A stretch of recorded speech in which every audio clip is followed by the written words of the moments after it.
This one is gonna keep you up at night. Like seriously, I'm not even kidding. We're diving deep into the world of the paranormal, but not just any paranormal. We're talking about haunted schools. You know, those places where you spent your childhood doodling in notebooks and trying to avoid getting called on in class. Yeah, well, turns out some schools have a much darker side. We've got 3 stories that are gonna make you question everything you thought you knew about ghosts, spirits, and things that go bump in the night. So grab your nightlight, cuddle up with your dog, and get ready to be spooked because we're about to take a trip to the most haunted schools in America. Welcome back to our channel, where we dive into the darkest and most mysterious tales.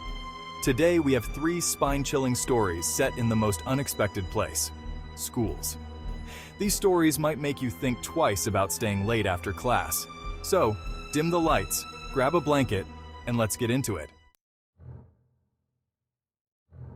Our first story takes us to the heartland of America, a small town in the Midwest where nothing out of the ordinary ever really happens. At least, that's what everyone thought until tragedy struck Lincoln High School in 1978. Imagine a normal school day. Kids are shuffling through the halls, gossiping about their crushes, completely unaware of the darkness that's about to unfold. Mrs. Thompson, a beloved English teacher known for her infectious laugh and passion for literature, was in the middle of teaching Shakespeare when it happened. Can you even imagine? One minute she's reciting Hamlet.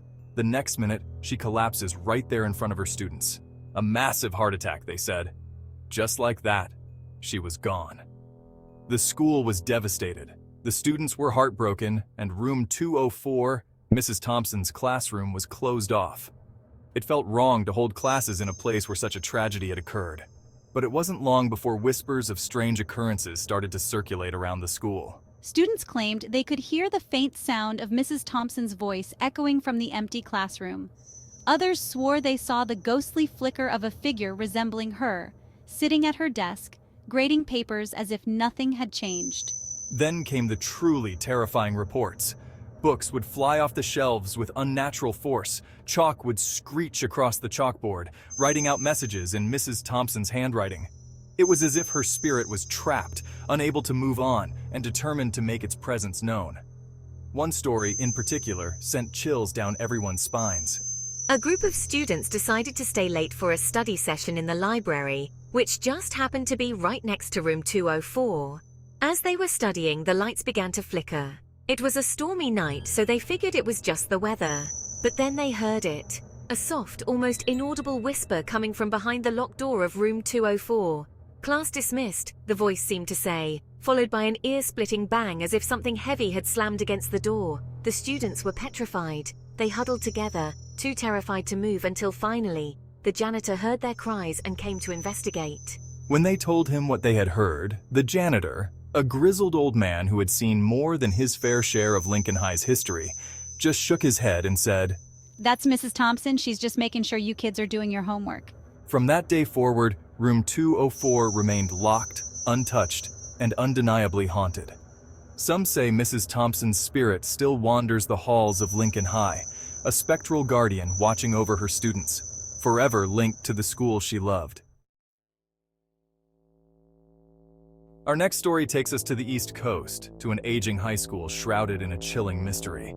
It all began in the early 1980s with the disappearance of Mr. Grady, the school's longtime janitor. Mr. Grady was a fixture at Northwood High, a kind, unassuming man who always had a smile and a wave for everyone. He was last seen heading down to the school's basement after a particularly rowdy school dance, presumably to clean up the confetti and streamers left behind. But Mr. Grady never emerged from the basement that night. Days turned into weeks, weeks into months, and still there was no sign of him. The police investigated, but every lead turned into a dead end. The mystery of Mr. Grady's disappearance cast a long shadow over Northwood High. Students whispered about what might have happened to him, their imaginations running wild with each retelling. Some theorized that he had simply run away, tired of the monotony of his job.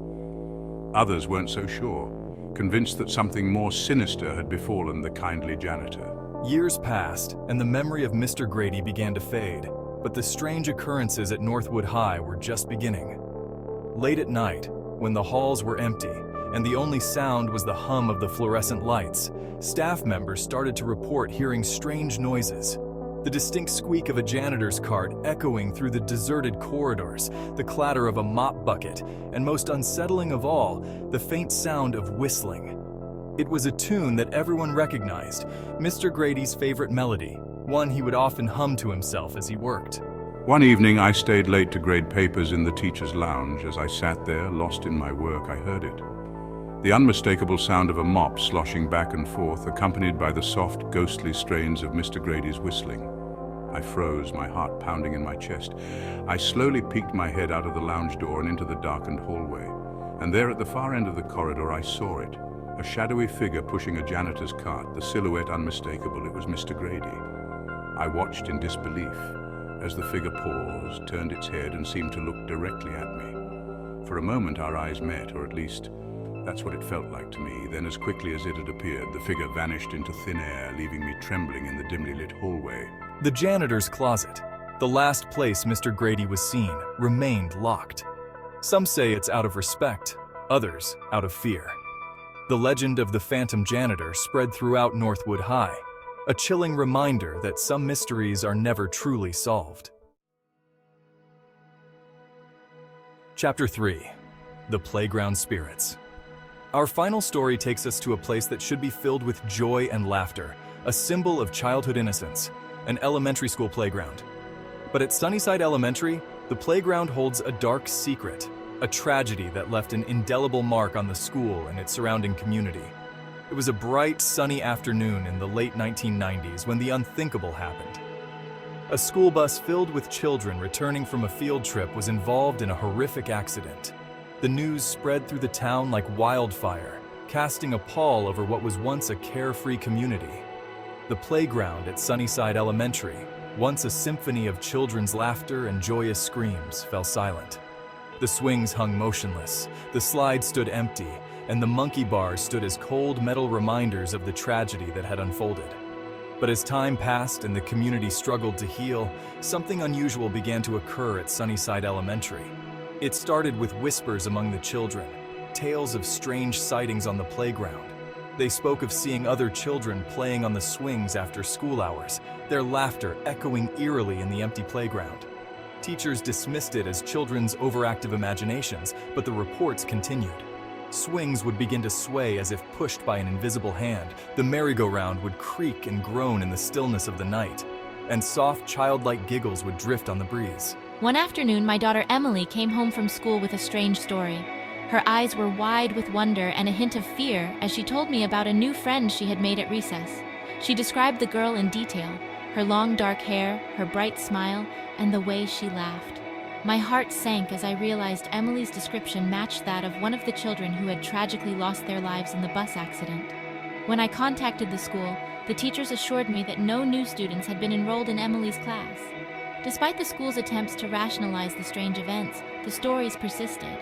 Parents reported seeing fleeting glimpses of children playing on the playground late at night, their spectral forms shimmering under the moonlight. The playground at Sunnyside Elementary had become a place of both sorrow and mystery, a haunting reminder of the innocent lives lost too soon. Some believe that the spirits of the children who perished in the bus accident still linger on the playground, their laughter and playful energy forever etched into the very fabric of the school.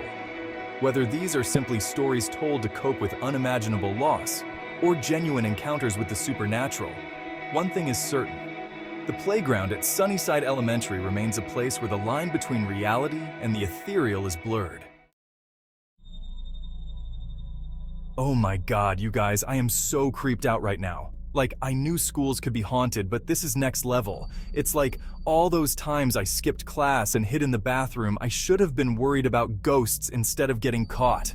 But seriously, these stories just go to show that you never really know what's lurking in the shadows.